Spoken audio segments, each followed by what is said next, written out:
جی میرے خیال سے واقعی سوچا جا رہا ہے کہ اسمبلی کی مدت کو جو ہے وہ بڑھایا جائے؟ کیا کہہ رہے ہیں راجہ ریاض صاحب؟ دیکھیے راجہ ریاض صاحب پر بعد میں آتے ہیں، لیکن یہ باز گشت ہم نے پہلے بھی سنی ہے، اگر آپ کو یاد ہو تو کہا جا رہا تھا کہ آئین میں اس کی گنجائش ہے کہ آپ 6 مہینے کی ایمرجنسی لگا سکتے ہیں، آئین میں اس کی گنجائش ہے کہ اگر لا اینڈ آرڈر سچویشن ایسی ہو تو بھی آپ 6 مہینے کی مدت بڑھا سکتے ہیں۔ تو یہ مدت بڑھانے کا کانسیپٹ جو ہے یہ آئینی تو ضرور ہے، اور اس کے اوپر بات بھی ہوتی رہی ہے، کیونکہ جو جنگ چل رہی تھی between the judiciary and the government, تو اس میں جس طرح کے اشارے جوڈیشری سے مل رہے تھے اسی طرح کے ریاکشن حکومت کی طرف سے آ رہے تھے، تو لگتا یہ تھا کہ کہیں یہ معاملہ جو ہے لٹکا کے الیکشن کو اکتوبر سے بھی آگے نہ لے جائیں، تو یہ ایک وقت میں بات ہوئی تھی۔ لیکن یہ جو بات ہے یہ چونکہ اپوزیشن کے لیڈر ہیں اسمبلی میں، اور ان کا یہ کہنا کہ اگر حکومت ایسا فیصلہ کرتی ہے تو ہم اس کا ساتھ دیں گے، اچھا، یہ ایک طرح سے اس مردے میں پھر سے جان ڈالنے والی بات ہے، کیونکہ یہ اگر اسمبلی کے اندر موجود اپوزیشن کے رہنما اگر یہ بات کریں تو اس کے پیچھے کوئی نہ کوئی پس منظر ضرور ہے۔ میں یہ تو نہیں جانتا، نہ مجھے ابھی اس کا اندازہ ہے کہ ان کا اصل مقصد کیا ہے، لیکن وہ جو بات مجھے سمجھ میں آ رہی ہے وہ یہ ہے کہ حکومت جو بھی فیصلہ کرے گی ہم اس کا ساتھ دیں گے، اور وہ میرے خیال سے نیچرل ہے۔ سب کو پتہ ہے کہ جب پی ٹی آئی نے استعفے دیے تھے، ان لوگوں نے نہیں دیے تھے استعفے، تو ظاہر ہے وہ حکومت کی خوشنودی کے لیے کوئی بھی فیصلہ ایسا کرے گی۔ لیکن یہ بخاری صاحب مجھے بتائے گا کہ یہ ان کا ذاتی بیان ہو سکتا ہے یا پارٹی پالیسی؟ کیونکہ پارٹی کے حوالے سے تو ہم سن رہے تھے کہ پارٹی چاہتی ہے کہ الیکشنز اب ہو جائیں۔ دیکھیے گزارش یہ ہے کہ جہاں تک وہ چونکہ پی ٹی آئی کی نمائندگی کرتے ہیں نا، وہ اپوزیشن میں تو as P T I leader بیٹھے ہوئے نا، اصل میں یہ ایشو دو بڑی جماعتوں کے درمیان ضرور ڈسکس ہوا ہے، اچھا، وہ ہے پیپلز پارٹی اور پاکستان مسلم لیگ نواز۔ اب یہ حوالہ آ جائے گا واپس پھر وہی دبئی کی ملاقاتوں کا، جس کی طرف شازیہ مری صاحبہ نے بھی اشارہ دیا ہے۔ وہ یہ کہتی ہیں کہ یہ ساری بھی جو خبریں چل رہی ہیں اخبارات میں، جو میڈیا چینل کے اوپر ٹاک شوز میں جو باتیں ہو رہی ہیں، یہ سب ان کے نزدیک بےمانی ہے، کیونکہ کوئی فیصلہ نہیں ہوا ہے۔ اچھا، یہ اس طرح کی پوزیشن اس وقت لی جاتی ہے جب پریشر بڑھانا ہو۔ کیا ملاقات تو ہوئی، کھانا وانا کھایا، بس آ گئے؟ میرے خیال سے وہ یہ تاثر دینے کی کوشش کر رہی ہیں، لیکن ایسا نہیں ہے۔ ہوتا یہ ہے کہ جب اختلافات کی باتیں ہم سنیں نا بڑی پارٹیوں کے بیچ میں، تو اس کا مطلب یہ ہے کہ کوئی نہ کوئی ایشو بنانا مقصود ہے۔ دوسری بات یہ ہے کہ جب بھی کبھی کوئی اتحاد بنتا ہے بڑی پارٹیوں کے بیچ میں، چاہے وہ انتخابی اتحاد ہے، چاہے وہ سیاسی اتحاد ہے، تو ہم چلتے ہیں ذرا تھوڑا سا پیچھے جائیں 2006 میں، 2005 2006 میں ایفرٹس کے بعد جو مشتاق جمہوریت ہوا تھا، اس میں بنیادی طور پر یہ فیصلہ ہوا تھا کہ جس کے پاس بھی ایم این ایز کی تعداد زیادہ ہوگی وزیر اعظم اس کا ہوگا، اور اس کے اوپر عمل بھی ہوا۔ صحیح ہے، یعنی یہ کوئی ایسی بات نہیں ہے، مطلب اس میں کوئی لڑائی جھگڑا نہیں ہے کہ طے شدہ ہاں بات؟ پاور شیئرنگ کا فارمولہ جو ہے وہ بڑی پارٹیوں کے بیچ میں دوبارہ طے ہونے کا مرحلہ شروع ہو گیا ہوا ہے۔ دبئی کو میں سمجھتا ہوں کہ اس مرحلے کا آغاز ہے، نقطہ آغاز ہے۔ ہم سن رہے ہیں کہ اور بھی ملاقاتیں ہوں گی ابھی۔ یعنی اس کا مطلب ہے کہ یہ فیصلہ پہلے نہیں ہوگا کہ کون سی پارٹی جو ہے وہ وزیر اعظم بنائے گی، الیکشن کے بعد جس کے ایم این اے زیادہ ہوں گے؟ دیکھیں یہ اس کے لیے ہمیں تھوڑا سا یعنی ہسٹری کو بھی ریکال کرنا ہوگا اور گراؤنڈ سچویشن کو بھی دیکھنا ہوگا۔ سندھ جو ہے وہاں پر پیپلز پارٹی کی ڈومیننس سے کسی کو انکار نہیں ہے۔ اسی طرح سے پنجاب میں پاکستان مسلم لیگ نواز کی جو اکثریت ہے وہ یعنی مسلمہ ہے، اس کو آپ انلیس کے الیکشن رزلٹ اس کو انڈو کر دیں، لیکن یہ جنرل امپریشن یہی ہے۔ لہٰذا پیپلز پارٹی کی خواہش یہ ہے کہ اسے پنجاب میں کچھ سیٹیں مل جائیں تاکہ وہ اپنی سندھ کی جو قوت ہے اس کا استعمال کر سکے۔ مطلب کہنے کا یہ ہے کہ اگر سندھ کی سیٹیں ملا لی جائیں، بلوچستان سے بھی آپ کو پتہ پیپلز پارٹی کی سیٹیں ہیں، کے پی کے میں بھی کچھ ہیں، اور پنجاب میں بھی انہیں کچھ مل جاتی ہیں، ساؤتھ پنجاب خاص طور سے جہاں ان کا خیال ہے، تو وہ اگر 90 80 85 سیٹوں کے ساتھ آئیں گے تو ایک قوت بن جائے گی نا نیشنل اسمبلی کے اندر۔ تو یہ جو ہے یہ اب طے ہونا باقی ہے۔ اب دیکھنا یہ ہے کہ کیا اس قسم کی کوئی انڈرسٹینڈنگ ہوتی ہے دونوں بڑی پارٹیوں کے بیچ میں کہ کوئی انتخابی اتحاد ہوگا، جس کا مجھے کوئی امکان نظر نہیں آتا، کیونکہ دونوں ہی پارٹیاں جو ہیں یہ اعلان بھی کر چکی ہیں، اور ان کی جو لیڈرشپ ہے اس نے کہا بھی ہے کہ ہم علیحدہ الیکشن لڑیں گے۔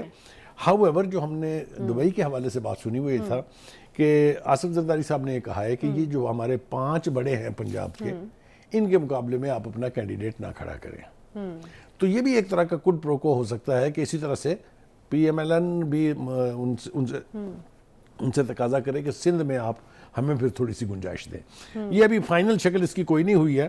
وہ میں نے کہا نا کہ وہ اگر جب ایشو بنانے ہوتے ہیں نا تو اس طرح کے بیان آتے ہیں، مثلا نیر بخاری صاحب نے کہا کہ ہمیں شہباز شریف صاحب آئندہ کے یعنی اگلے پرائم منسٹر کے طور پہ قبول نہیں ہے۔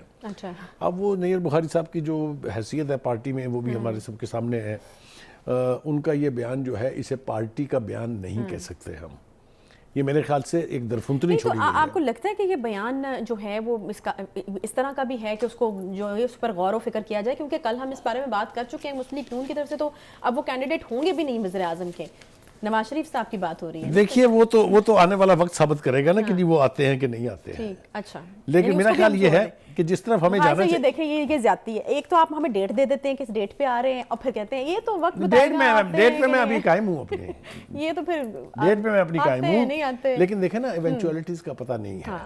اب میں آپ آگے ہم نے تذکرہ کرنا ہے چونکہ بہت ساری باتیں اور ہونی ہیں. اچھا بخاری صاحب، ایک سوال جو بڑا امپورٹنٹ ہے جس کے بارے میں ہم بھی بات کرتے رہے ہیں کہ چیئرمین پی ٹی آئی کی گرفتاری جو ہے وہ ہو سکتی ہے، کب ہوگی؟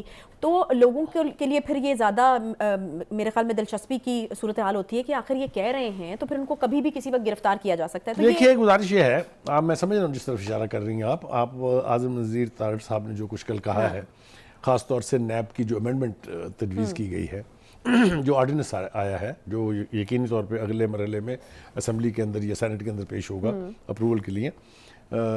دیکھیے اس کی فلسفی سمجھنے کی ضرورت ہے.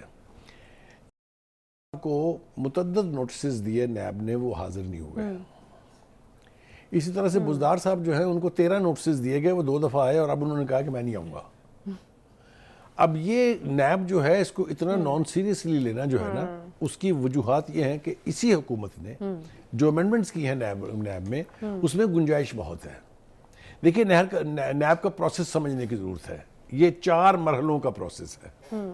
پہلا یہ ہے کہ کمپلیٹ آئی، اس کی ویریفیکیشن ہونی ہے. دوسرا ہے کہ اس کی ویریفیکیشن کے بعد انکوائری ہونی ہے. ٹھیک ہے. انکوائری کے بعد انویسٹیگیشن ہونی ہے، تفتیش جس کو کہتے ہیں. اس کے بعد ریفرنس بنے گا اور ٹرائل شروع ہوگا. ٹھیک ہے. جب تک انویسٹیگیشن نہ شروع ہو، نیب کے پرانے قانون کے مطابق آپ ملزم کو گرفتار نہیں کر سکتے. ٹھیک ہے. ٹھیک ہے. پہلے جو ہے جو اوریجنل نیب کا قانون تھا اس میں 90 دن کا ریمانڈ تھا نیب کے پاس. ٹھیک ہے. وہ انہوں نے 14 دن یا 15 دن کا کر دیا. اب انہوں نے اس کو 30 دن کا کر دیا ہے. ٹھیک ہے. دوسرا جو انہوں نے بہت بڑی جو ڈیولپمنٹ ہے اس میں وہ یہ ہے کہ اب آپ انکوائری سٹیج پر گرفتار کر سکتے ہیں. اچھا، تو یہ بڑی اب ڈیولپمنٹ اس کے لیے میں حوالہ دوں گا آپ کا. اس پہ تو بڑی گرفتاریاں ہو سکتی ہیں. اس پہ عثمان بزدار گرفتار ہو سکتے ہیں. لاسٹ آخری خان دفعہ صاحب گرفتار ہو سکتے ہیں. جب کو نیب نے اٹھایا تھا تو آپ کو یاد ہے وہ 2 دن مہمان رہے تھے وہاں پولیس کا جو ٹریننگ جو اسکول ہے اس کا جو ریسٹ ہاؤس ہے اس میں. اس وقت بھی انہوں نے یہی پلی لے کے اپنی جان بچائی تھی. انہوں نے کہا تھا کہ ابھی چونکہ انکوائری کی سٹیج ہے، انویسٹیگیشن کی سٹیج نہیں ہے. انہوں نے اچانک اس کو انکوائری سے انویسٹیگیشن بنا دیا ہے، لہٰذا ابھی میری گرفتاری کی سٹیج ہی نہیں آئی ہے. ٹھیک ہے. تو اسی کے اوپر سپریم کورٹ نے ان کو ریلیف دیا تھا اگر آپ کو یاد ہو. ہیونگ سیڈ دیٹ، میرا خیال یہ ہے کہ یہ کہا تو یہی جا رہا ہے کہ یہ P T I chief specific law ہے. اچھا. اعظم نذیر طارٹ صاحب کہہ رہے ہیں کہ نہیں ایسا نہیں ہے. اچھا. اگر ہم نے ان کو گرفتار کرنا ہوتا تو ہم اب تک گرفتار کر چکے ہوتے. وہ کہتے ہیں کہ قانون میں کوئی رکاوٹ نہیں تھی انہیں گرفتار کرنے میں، لیکن وہ کہتے ہیں کہ مشکلات پیش آ رہی ہیں. مثال کے طور پہ ایک ملزم کو آپ نے نوٹس دیے، جس طرح میں نے حوالہ دیا آپ کو عمران خان کا یا پی ٹی آئی کے جو چیف ہیں ان کا اور عثمان بزدار صاحب کا. ان کو 10 نوٹسز ہوئے ہیں، وہ نہیں آئے نیب میں. ٹھیک ہے. تو کیا طریقہ ہے ان کو نیب میں لانے کا؟ جی ایک ہی طریقہ ہے نا کہ آپ نیب کو یہ اختیار دے دیں، یعنی وہ اگر وہ 2-4 نوٹسز کے بعد نہ آئیں تو آپ ان کو گرفتار کر سکتے ہیں. تو ایک تو میرے خیال سے انہوں نے اس کی وضاحت کرنے کی کوشش کی ہے کہ یہ پرسن سپیسیفک نہیں ہے، یہ چونکہ مشکلات پیش آ رہی ہیں نیب کو پروسیڈ کرنے میں، اس لیے ہم اس کی امینڈمنٹ لا رہے ہیں. اگلی جو بات آپ نے کرنی ہے نا وہ اس سے میں کافی پریشان ہوں، وہ ہے جی وہ میں نے کر بھی دی تھی اپنی ابتدائی میں، اور یہ بھی میں نے کہا تھا کہ حامد خان صاحب ایسے ظالمانہ قسم کے بیانات دے رہے ہیں کیونکہ حامد خان صاحب ایک پی ٹی آئی کے لیے ایک بڑا معتبر نام. دیکھیے ان کے بیانات کے 2 پہلو ہیں خاص، جو بڑے پہلو ہیں.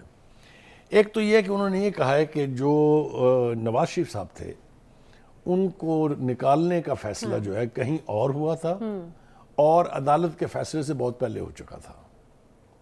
انہوں نے کیٹیگوریکلی یہ سٹیٹ کیا ہے کہ جو عدالت کا فیصلہ ہے یہ کہیں پہلے، بہت پہلے لکھا جا چکا تھا سپریم کورٹ کو صرف استعمال کر کے وہ فیصلے کا اعلان کیا گیا ہے. بخاری صاحب اس کو کنفیشنل سٹیٹمنٹ کہا جاتا ہے. دس از اے ہاربل اسٹیٹمنٹ. اگر آپ اس کو دیکھیں تو پورے کا پورا جوڈیشل سسٹم گر جاتا ہے زمین کے اوپر صحیح ہے کہ ایک سٹنگ پرائم منسٹر کو آپ نے فلمزی گراؤنڈز کے اوپر نہ صرف نکالا اس کو زندگی بھر کے لیے لائف پوری کے لیے نااہل قرار دیا.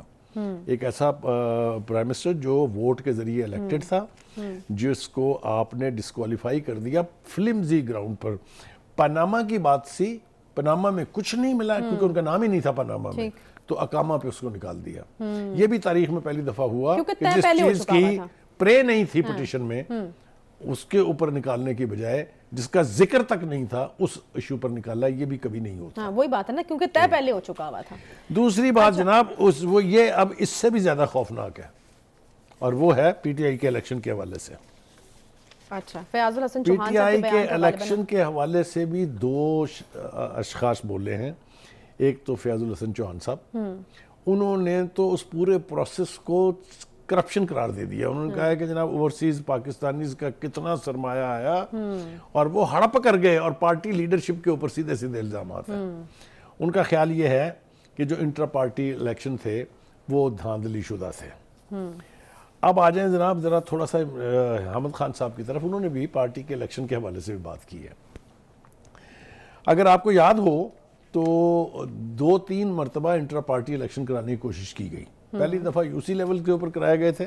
اچھا, اس کے بعد جناب آئے اپنے حامد خان صاحب, انہوں نے کرائے. اس کے بعد آئے جسٹس وجید الدین احمد صاحب, انہوں نے کرائے. پھر اس کے بعد آئے تسنیم نورانی صاحب. تینوں ہی الیکشن کے رزلٹ جو ہیں وہ پارٹی کے چیف صاحب جو تھے انہوں نے اٹھا کے باہر پھینک دیے اور تینوں ہی حضرات کو پارٹی سے آلموسٹ چھٹی ہو گئی. آپ کو یاد ہوگا کہ حامد خان صاحب بہت عرصہ ناراض رہے ہیں پارٹی چیف سے. بہت آخرلے دنوں میں جب زوال شروع ہو گیا تھا اس وقت ان کو دوبارہ منایا گیا ہے. تو میں یہ سمجھتا ہوں کہ اس کو سامنے اگر آپ رکھیں تو صورتحال تو بڑی خوفناک ہے. چاہے وہ پی ٹی آئی کے پارٹی الیکشنز تھے اس میں بھی ایکسپوز ہوئے ہیں ان کے جو پارٹی چیف تھے, اور چاہے وہ فیصلہ کروایا گیا تھا جو نواز شریف کے بارے میں. ان دونوں ہی ایشوز کے اوپر جو ان کی گفتگو ہے وہ میرے خیال سے آئی اوپنر ہے. مجھے نہیں سمجھ میں آتی کہ عدلیہ اس کے اوپر کیسے ریئیکٹ کرے گی اور جو پارٹی ہے ان کی پی ٹی آئی اس کی قیادت جو ہے وہ قاسم کے ابا وہ کیسے اس کے اوپر ریئیکٹ کریں گے, کیونکہ اٹس این ایکسپوجر. اس سے پتہ یہ چلا کہ وہ داری کے وہ جو آنیسٹی کے وہ جو ٹرانسپیرنسی کے دعوے کیے جاتے تھے وہ سارے کے سارے فالس تھے. صحیح ہے, ٹھیک ہے. ایک چھوٹا سا یہاں پہ بریک لے لیتے ہیں. چیزیں ابھی اور بھی بہت ساری کور کرنی ہیں ہمیں, لیکن ایک چھوٹا سا کوئکلی ہم یہاں پر بریک لیتے ہیں. بریک کے بعد واپس آتے ہیں, ساتھ رہیے.